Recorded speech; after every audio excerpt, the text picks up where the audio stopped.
Hi everyone, my name's Kim, aka Christo Pagan Kim, and today we are going to talk about how to write a ritual. Well, first what I'm going to do is kind of give an overview of a ritual and the steps you need to take, and then I'm going to go into an example. I really like to work with examples, and I think you can extrapolate a lot of data from that. So without further ado, here goes. As far as writing a ritual, the first thing, of course, is to really think about what you're trying to accomplish here. So, and that's just kind of in the macro sense. Is this going to be a Sabbath celebration? Is there a particular deity you want to work with? Are you going to be including spell work with this? So there's kind of a macro sense of what you're wanting to accomplish, the tools you're going to need, if you need herbs, certain candles, etc. Where you'd like to do this. Do you want to be outside? Do you want to be inside? So there's lots of things to consider there. So it's really thinking about that initial preparation stage. Now, after your macro level preparation, you're also going to want to have a ritual specific preparation. So that's like a ritual cleansing. That can be a bath or shower. Also, any kind of smudging, things like that that you need to do beforehand. Now, we need to look at the actual ritual itself. There's different stages we want to look at. First, we're going to want to ground and center. Then we're going to want to call quarters, and I'll speak to that more in just a moment. Then we're going to want to invoke deity. Now, you're going to want to think about what deity you want to work with depending upon your ritual. Also, I'll discuss that momentarily. Then you're going to want to have like the meat and potatoes.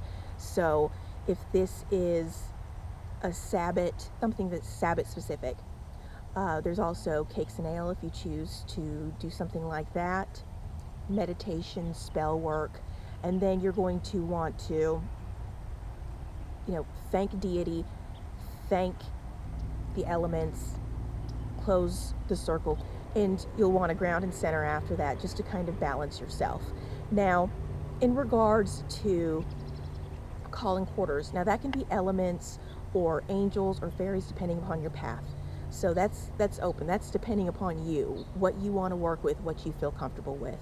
For example, the directions correspond with the elements. So north is earth, east is air, south is fire, west is water. If you wanted to work with angels, for example, specifically archangels, north would be Raphael, east would be Gabriel, south would be Michael, west would be Uriel.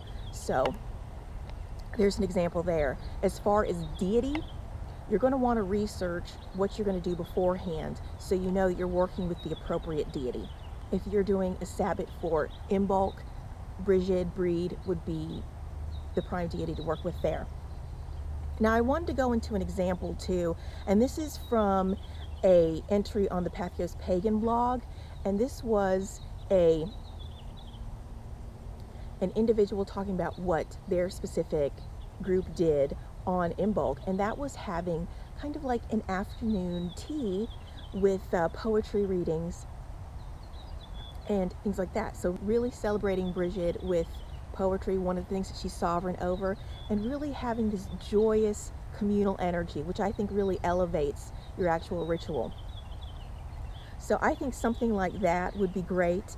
I know I want to do something like that for Imbolc, and I think it's actually a great idea for Ostara even to adapt that and have some sort of like springtime afternoon tea, maybe having some sort of Ostara egg hunt for your kids if you have them.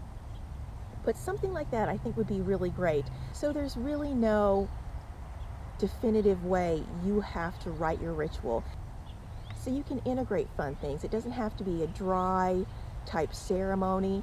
There can be more joyous activities integrated within.